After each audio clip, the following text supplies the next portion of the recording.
5 menit bersama saya Pendeta Ferdinand Tambunan. Saudara, mari kita siapkan hati kita untuk bersama-sama membaca firman Tuhan. Kita berdoa terlebih dahulu. Bapa Surgawi, kami bersyukur kepadamu. Hari ini kami boleh membaca kembali sebagian firman Tuhan, mengenali kembali kebenaran-kebenaran yang ada. Dan kami mohon Roh-Mu yang kudus menerangi hati dan pikiran kami, sehingga kami dapat mengerti firman-Mu. Terima kasih Bapa, berkati setiap kami. Di dalam nama Tuhan Yesus Kristus kami berdoa. Haleluya. Amin. Hari ini masih kita berbicara tentang Alkitab dengan judul Alkitab adalah Nubuatan Ilahi. Saudara dikasih Tuhan, firman Tuhan dari kitab 2 Petrus pasal 1 ayat 20 dan ayat 21 berbunyi demikian. Yang terutama harus kamu ketahui ialah bahwa nubuat-nubuat dalam kitab suci tidak boleh ditafsirkan menurut kehendak sendiri. Sebab tidak pernah nubuat dihasilkan oleh kehendak manusia, tetapi oleh dorongan Roh Kudus orang-orang berbicara atas nama Allah.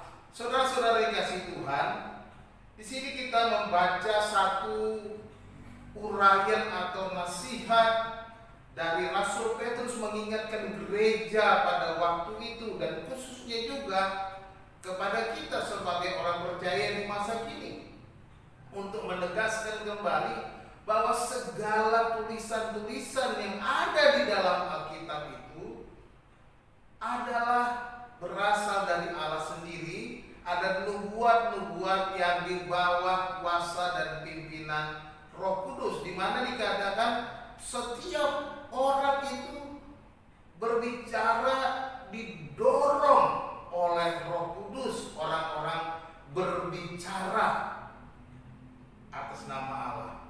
Jadi saudara dikasih Tuhan, nubuatan di dalam Alkitab itu adalah nubuatan ilahi.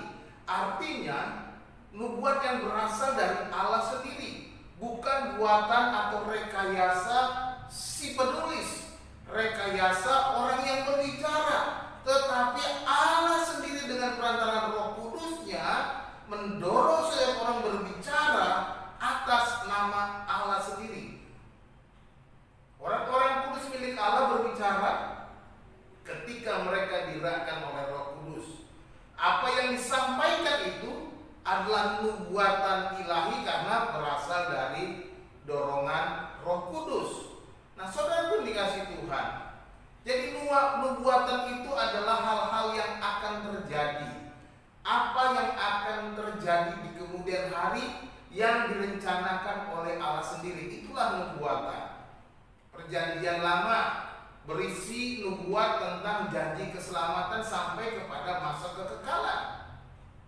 Kemudian di dalam Perjanjian Baru kita membaca, kita mengenal, kita mengetahui bahwa apa yang dinubuatkan dalam Perjanjian Lama digenapi di dalam Perjanjian Baru, khususnya janji tentang keselamatan dengan mengutus putranya yang tunggal, Allah sendiri menyelamatkan manusia dengan kematian dan kebangkitan Yesus Kristus. Demikian juga di dalam Perjanjian Baru diceritakan atau dinubuatkan kedatangan Kristus kedua kali. Saudara yang dikasih Tuhan, apa yang sudah dinubuatkan dalam Perjanjian Lama dan sudah digenapi dalam Perjanjian Baru menunjukkan bahwa itu adalah nubuatan yang berasal dari Allah, bahwa nubuatan itu pasti digenapi. Dan saya yakin dan percaya nubuatan-nubuatan yang belum digenapi juga pasti digenapi, sepasti dia menggenapi semua janji-janji yang sudah dilakukannya. Oleh sebab itu saudara yang dikasih Tuhan, percayalah kepada Alkitab. Percayalah bahwa Alkitab tak mungkin berdusta. Percayalah bahwa janji-janji keselamatan yang akan digenapi secara sempurna pasti digenapi sebagaimana yang tertulis di dalam Alkitab. Puji Tuhan. Kalau keselamatan yang kita sudah peroleh, yang dijanjikan oleh Tuhan Allah supaya setiap orang bisa diselamatkan, digenapi, maka kedatangan Kristus kedua kali pun pasti digenapi. Nubuatan kitab suci adalah nubuatan ilahi. Oleh sebab itu, percayalah, imanilah, yakinilah bahwa Tuhan akan menggenapi semua janji-janjinya. Tuhan Yesus memberkati. Salam.